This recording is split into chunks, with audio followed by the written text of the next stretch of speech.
আমি আজকে চালের আটার বরফি করব ঈদের জন্য। তো সবাই আমার সাথে থাকবেন, বলতে পারেন ঈদ স্পেশাল বরফি।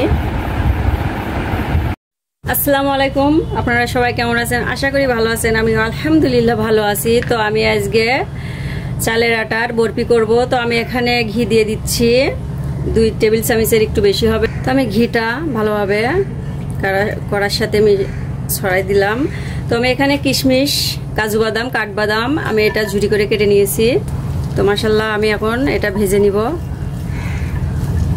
তো ভাজতে ভাজতে ইনশাল্লাহ কিশমিশগুলো বলের মতো হয়ে যাবে।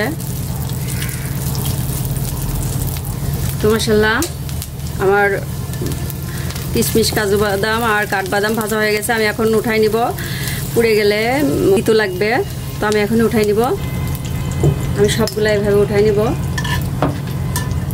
তো আমি এখানে আর একটু ঘি অ্যাড করে দিচ্ছি। ওই ঘিটার ভিতরে ইনশাল্লাহ আমি আবার ঘি অ্যাড করে দিচ্ছি। তো আমি এখানে চালের গুঁড়া নিয়েছি আমি পুরোটা দিয়ে দিচ্ছি। চালটা লো দিব। তো এখন ভালোভাবে ভেজে নিব। ঘির পরিমাণটা একটু বেশি দিলে বেশি টেস্টি হবে ইনশাল্লাহ। তো আমি এখন ভালোভাবে ভেজে নিব। তো মাশাআল্লাহ আমি ভালোভাবে আস্তে জালে ভেজে নিচ্ছি। একটু ধৈর্য সহকারে ভাজা লাগবে ইনশাল্লাহ। তো এটা পুরানো হবে না কিংবা লাল লালও হবে না, এভাবেই সাদা করে ভেজে নিব। আমি জালটা একবারে লো দিয়ে রাখছি। মাশাআল্লাহ আমার ভালোভাবে ঘিয়ের সাথে মিশানো কিংবা ভাজা হয়ে গেছে। আমি এখন নামাই নিব। তো আমি এখানে দুধ অ্যাড করে দিচ্ছি পরিমাণ মতো। হাফ কেজি মতন আমি দুধ দিয়ে এখানে চিনি নিছি 1 বাটির একটু কম। তো পুরোটা আমি দিয়ে দিলাম। তো আপনারা আপনাদের টেস্ট অনুযায়ী চিনি দেবেন, কম বেশ করে। যে যেমন মিষ্টি খাবেন সে তেমন দেবেন।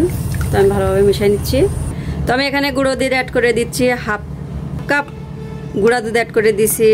তো আমি এখানে ভালোভাবে মিশিয়ে নিচ্ছি চালের আটার সাথে। তো আমি এখানে সাদা এলাচের গুঁড়া দিছি, আমি হাফ চামচ দিলাম। তো ভালোভাবে মিশিয়ে নিচ্ছি সব উপকরণগুলো।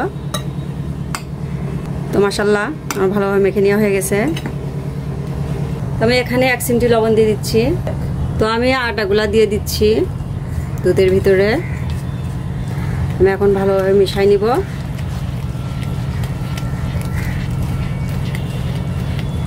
আটাটা দিয়ে ভালোভাবে মিশাই নেওয়া লাগবে। তো আমি হ্যান্ড উইচ দিয়ে ভালোভাবে মিশাই নিচ্ছি। তো আমি ভালোভাবে এখন মিশাই নিব।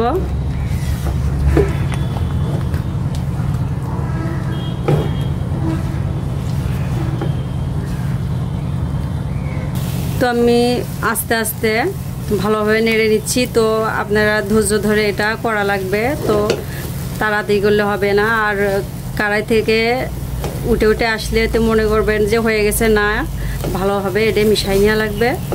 একটু শক্ত শক্ত করা লাগবে। এটা খেতে অনেক মজা, অনেক টেস্টি ফুল হয়।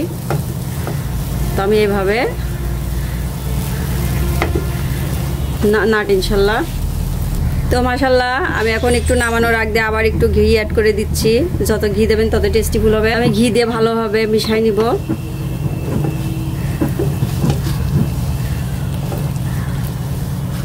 একদিন ইনশাল্লাহ বানায় খেয়ে দেখবেন, অনেক মজা লাগে। তো মাশাআল্লাহ আমার বরফিটা হয়ে গেছে। আমি এখন নামাই নিব। তো আপনারা বুঝবেন কিভাবে যে হয়ে গেছে, হাতের ভিতরে নিয়ে এরকম দলা পাকাবেন। এই যে হয়ে গেছে।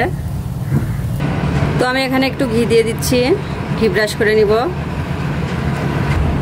আমি ঘিটা দিয়ে ভালোভাবে ব্রাশ করে নিব। তো আমি ঢেলে নিচ্ছি, ভাবে সমান করে নিব। তো মাশাআল্লাহ আমার সাইজ করা হয়ে গেছে। আমি এখন কিশমিশ, কাজু বাদাম, কাঠবাদাম ভেজে রাখছিলাম ঘিয়ে, আমি এগুলা দিয়ে দিচ্ছি। তো মাশাআল্লাহ আমার বসানো হয়ে গেছে সবকিছু। আমি এখন 2 ঘন্টার জন্য নরমাল ফ্রিজে রেখে দিব। তো মাশাআল্লাহ আমি 2 ঘন্টা পরে আসলাম। তো আমি এখন কাটবো। আমি সবগুলা এভাবে কেটে নিব। আমি লম্বা করেই কাটতেছি। আপনারা আপনাদের পছন্দ মতন ইনশাল্লাহ কাটবেন।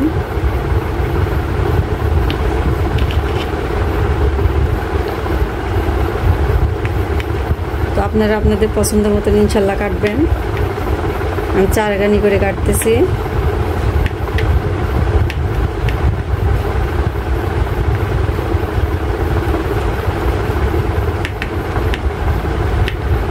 মাশাআল্লাহ আমার কাটা হয়ে গেছে।